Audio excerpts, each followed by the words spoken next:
Okay, that's a salty reset.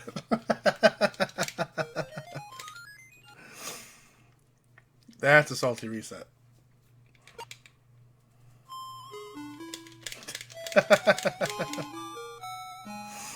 I'll give you that one. That one was because I was annoyed.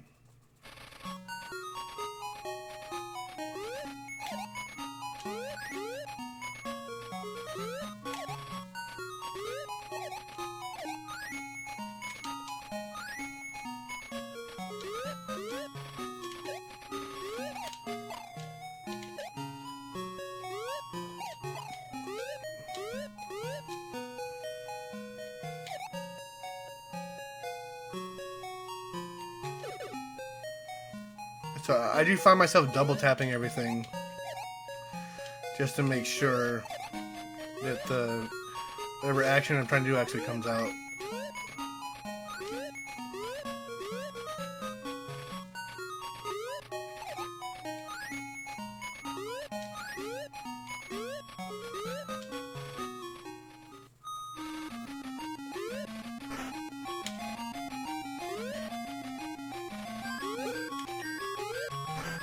Like with homebrew, like when we talked about it in the past, like I think it has to deal with more like the fact that more of the tools are like more the tools to create these things are a little more readily available now, a little cheaper.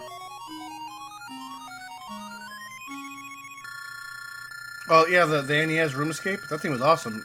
Apparently he's making another one.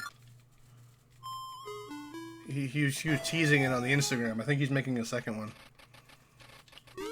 And I don't know if he's still doing it, but he was trying to make a port of Risk for the NES. I don't know if he's still doing that or not.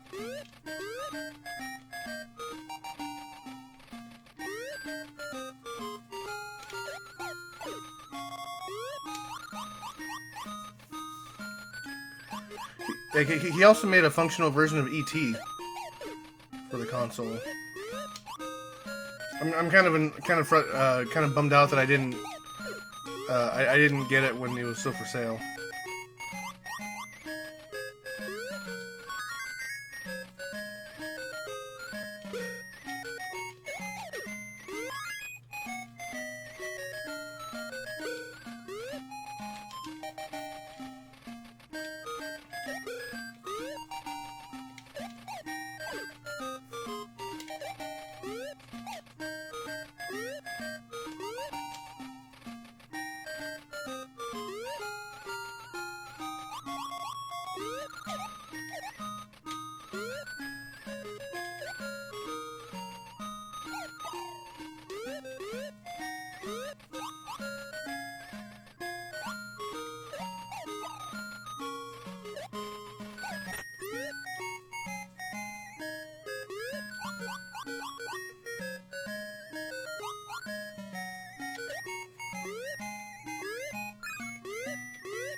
That's okay.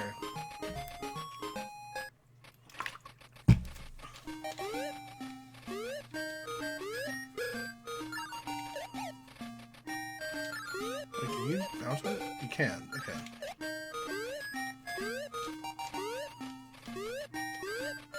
I wasn't sure if you can just bounce off of those or not.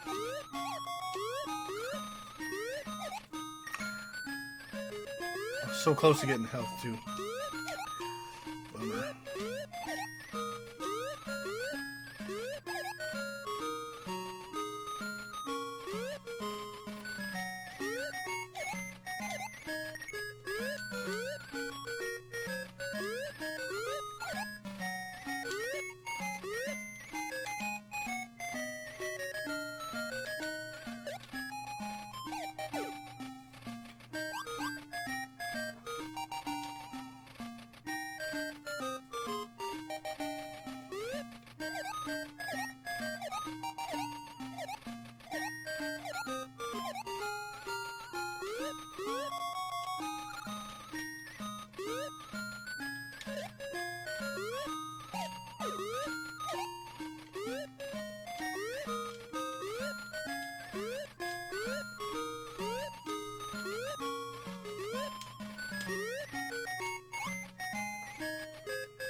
This guy reminds me of the Mayan boss from DuckTales.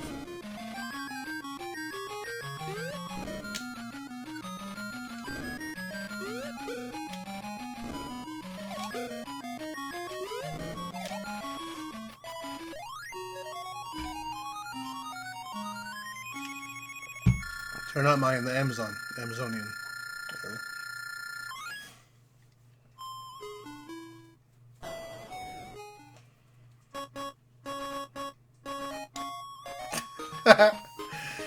And he didn't jump. There we go.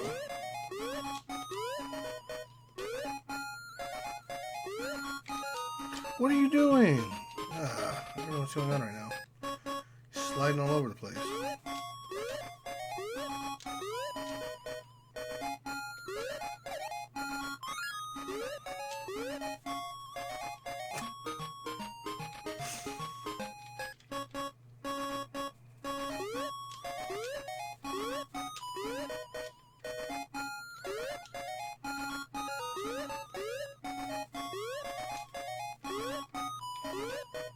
You see, he's kind of sliding.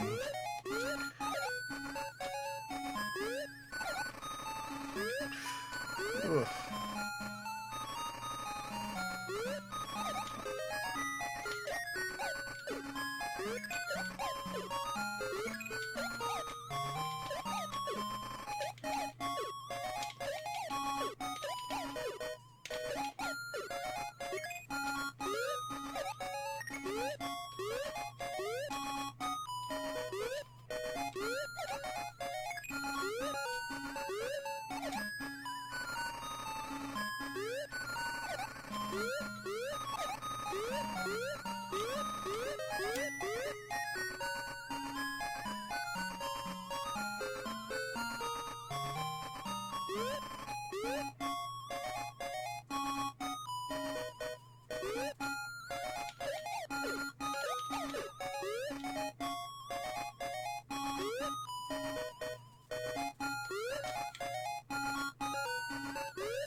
Yeah, and we know how to do that. We know how to beat that boss now, too.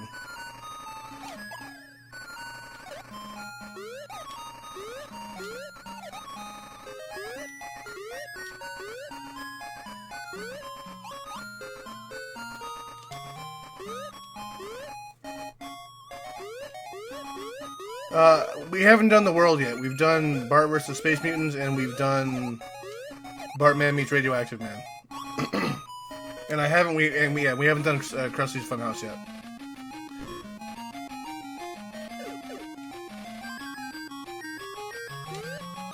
Yeah, I have a playthrough of Virtua Bart on my YouTube channel. That game is still kind of hard. Even like as a kid, I couldn't. I think I was able to beat the Road Rash game maybe once, but yeah, I went back to play it and I was like, oh, maybe I just wasn't good at video games back then or something. But no, Virtua Bart's kind of hard. Like it's surprisingly difficult.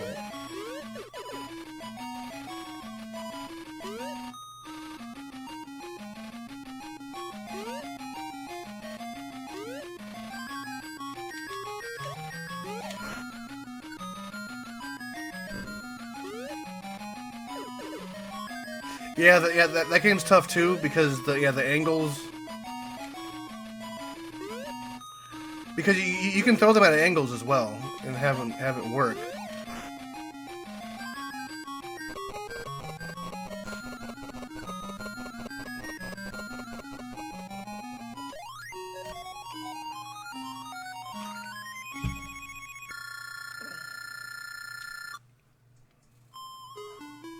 Did you rage quit Crushed Super Funhouse because the Game Genie codes couldn't help you? You had to actually play and solve the puzzles? Rude. Yeah, the pig level was weird. I didn't even, as a kid, I didn't even know that level has an actual boss. Like, you like fight some guy in an office.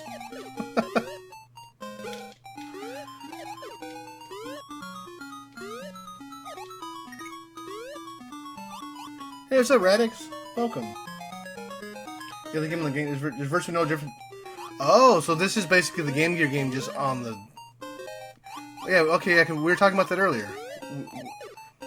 And I guessed that this game more resembled the Game Gear game than it did the Genesis one. So this is basically the Game Gear game but with better graphics. The Game Genie failed you. You didn't know what to do?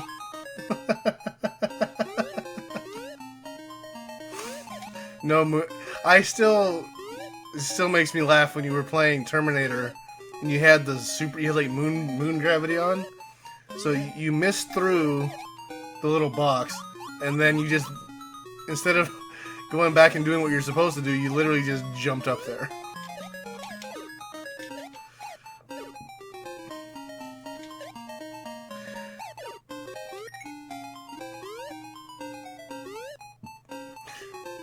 Radix, do you know if the Sonic games are the same way?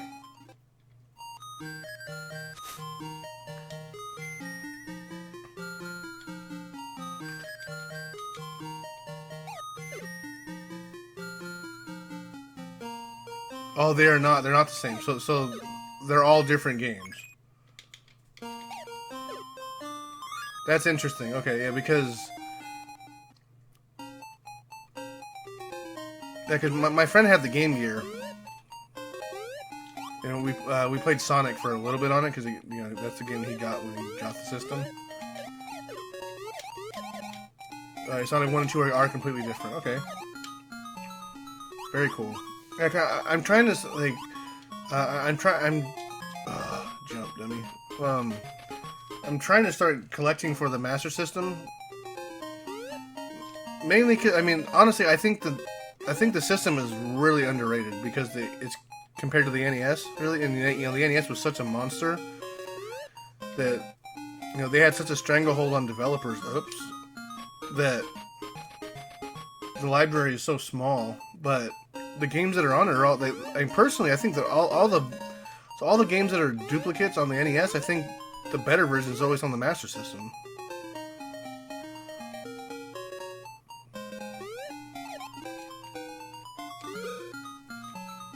Like Ghostbusters looked way better. Double Dragon's a way better game on the Master System. You can play 2 players at the same time, which is can't do on NES.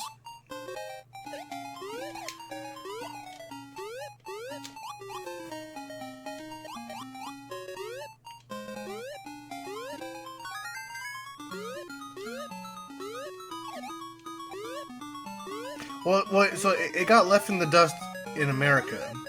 It didn't get left in the dust in like South America. It's still huge out there. It's just out here. It's just different.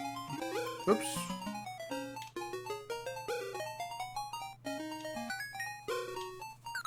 Oh. And even like PAL format too.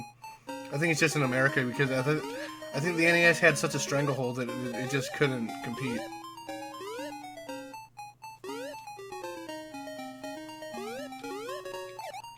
Do you think that, so you say anything that was good on the Master System went to the Game Gear, so do you think that was because more people had the Game Gear? Kind of how, even now Nintendo was basically re-releasing a bunch of games that were on the Wii U on the Switch, but now they're actually selling. Because they're on the Switch. Like the same basic idea as that.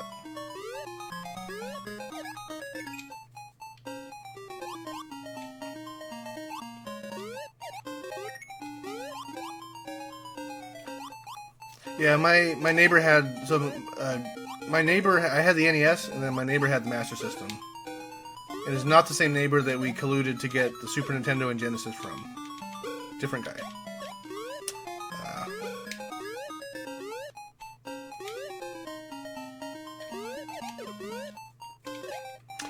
Dummy.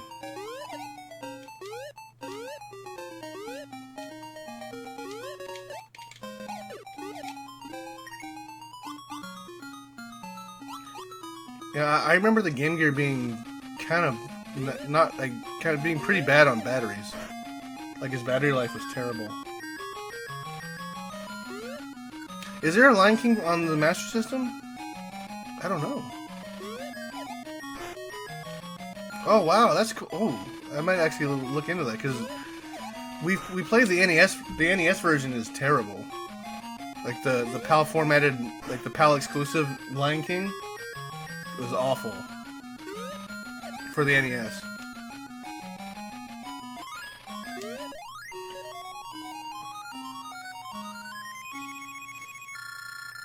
With the tropes of the Game Gear, yeah, the Game Gear was pretty well because the Game Gear was super bright. If you compare the Game Gear and the Game Boy, like I think it had to do with how they were lit, like how the consoles actually worked, because the Game Boy did decent. It didn't do good on batteries, but it did okay, especially for the time. Like it did okay, but the Game Gear, it was really poor when it came to batteries on the Game Gear.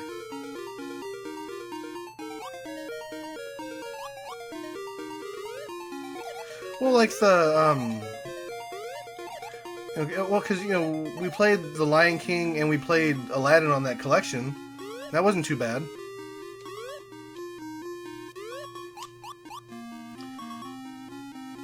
You use a fluorescent light to light the screen. So is that what took all the battery power?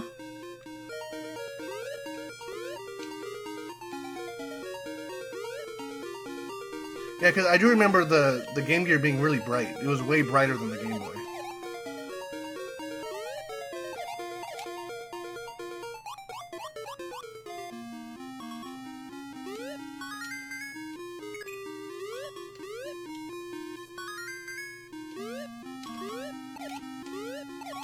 So I wonder what happens if you don't pick up that gem. Maybe you can't go to the end of the game.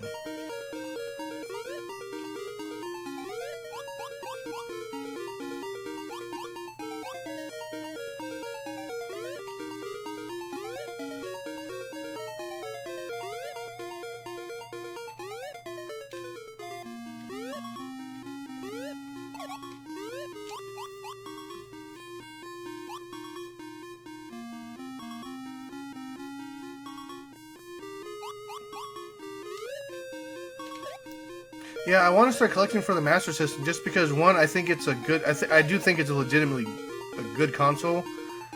I don't necessarily think it's better than the NES, just because the NES does have some really good games on it. Even if you can kind of say, because the NES had kind of a monopoly on game developers. I don't know what Rogue is, so maybe.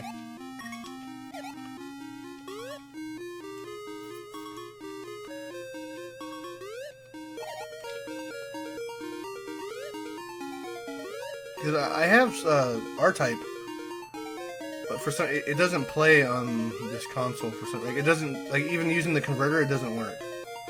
So I'm not sure if it's my cart or if maybe there's I need to update the SG.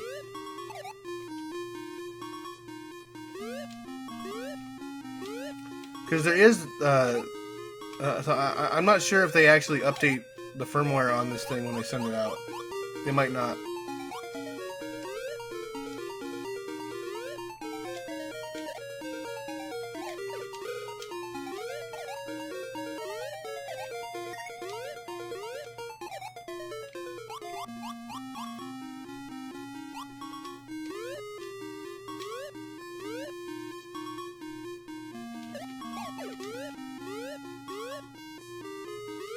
I'm using the Sega or the analog. What's this thing called? The Mega SG.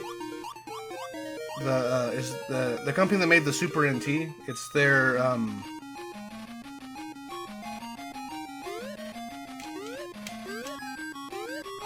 their Genesis console.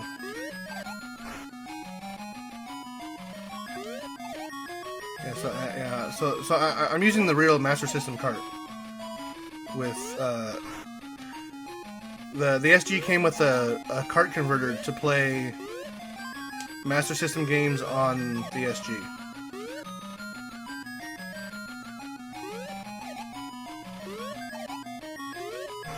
Yeah, so this isn't the actual Genesis. This is the Genesis made by Analog.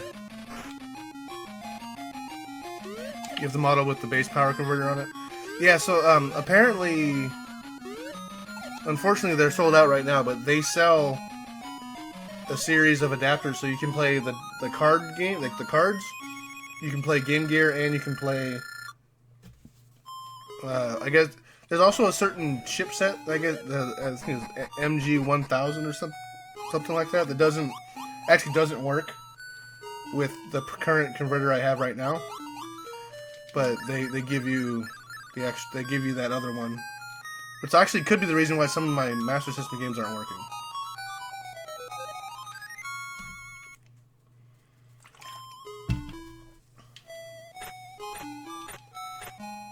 Yeah. This is like a new thing that came out a couple years ago. I recently picked it up, and I've been looking at it. It's pretty neat. I like it a lot. It's definitely allowing me to expand my streaming right now. Because I'm currently in the middle of and currently dodging. I'm trying to beat every Nintendo game using real carts, and we're on a game that I keep on running away from. So I'm finding stuff to keep myself busy, so I don't have to play the game I don't want to play. Hey, what's up, Megatron?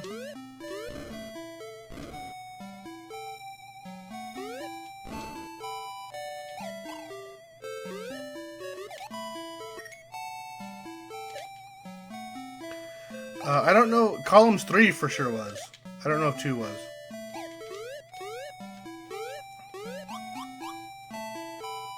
Yeah, probably. You know, yeah. So that's actually one thing that I got this thing for in particular was to get a clean output on it.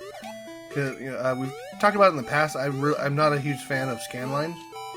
I think they just make the game just not look as good as I think it was developed to be. So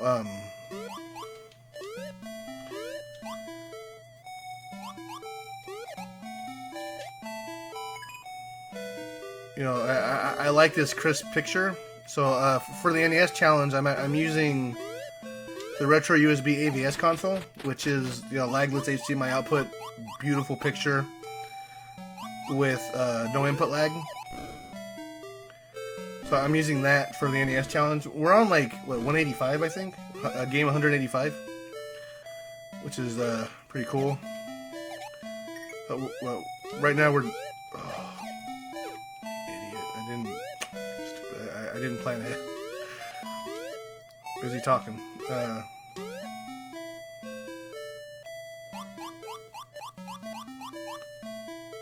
Oh, you think it makes... Okay, I never thought about it that way. But I could see how that would help, because it would kind of help you level everything off and kind of maybe help you read a little bit. I can see that helping. But yeah, so there's no...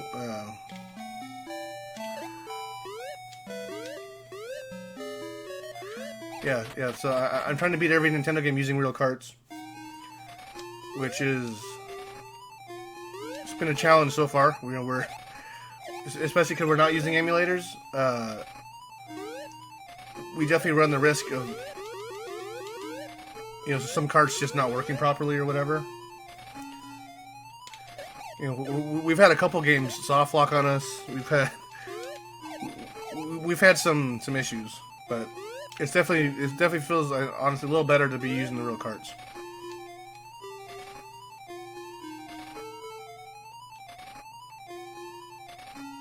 So far done, we've finished 185 or 184, something like that.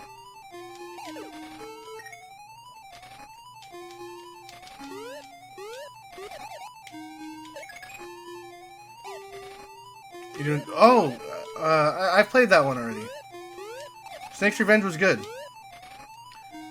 Just don't listen to Theo about boots. Oh, you had cart problems with Snake's Revenge, yeah.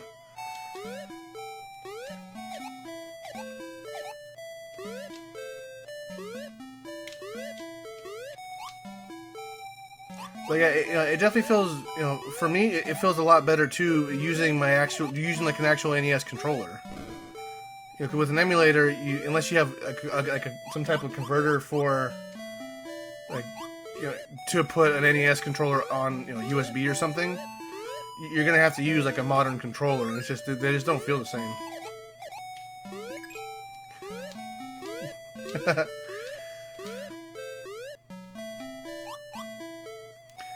Every game has the boots. We are discovering almost every game has a variation of the boots.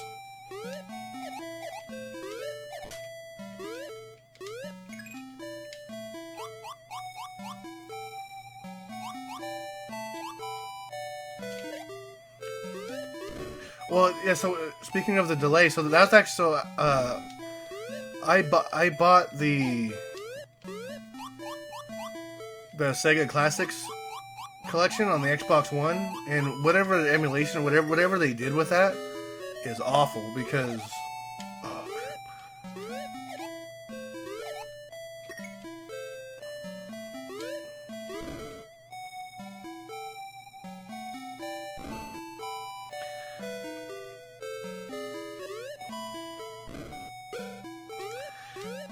some of the games are borderline unplayable on that collection just because the lag is so bad. Like Shinobi 3 was I love me some Shinobi on the Genesis, and Shinobi 3 was virtually unplayable because in that game you have like a double jump where you jump, and then at the very peak of your jump you can hit the jump button again and like do a double jump, which obviously takes timing.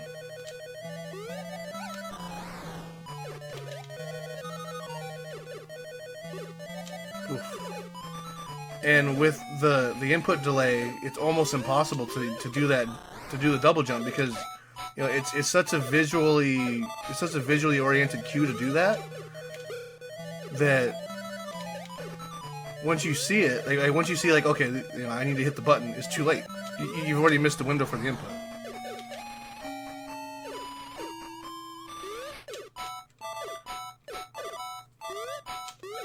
And then you have games like Dynamite Headdy that there are some sections that really require some really tight timing. Hey, check us out.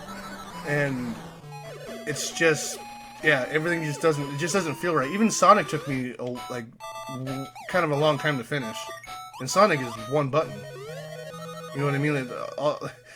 The first Sonic game is literally it's one button. Every button does the same thing. Jumps. So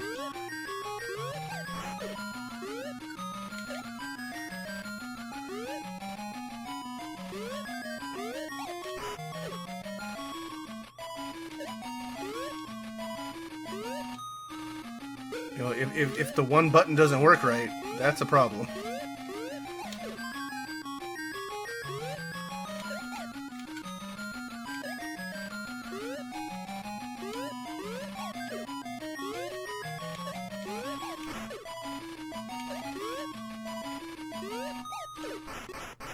Yeah. Hey, what's up, sheepdog? Just in time for the ending. That is great to hear, man.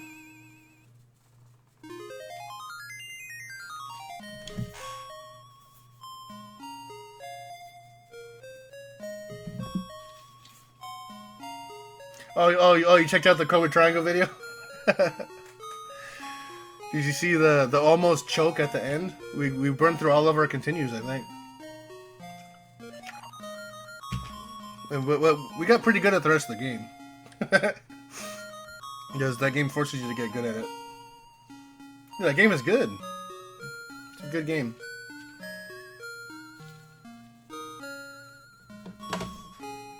Alright, yeah, so I can have this thing uploaded probably tomorrow. Dragon Crystal? I don't have that one. Oh, you watched the whole thing? Like the whole, like, the failures? And the panic mode? when the panic sets in when the shark isn't doing what you want it to do?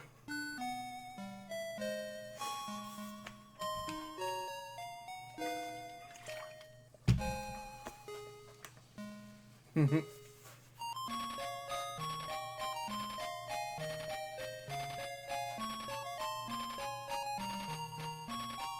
No, somebody asked because I didn't know how the upgrades worked in the beginning, so I wasn't getting any. I wasn't actually collecting the upgrade. Like I wasn't like casting the upgrades out.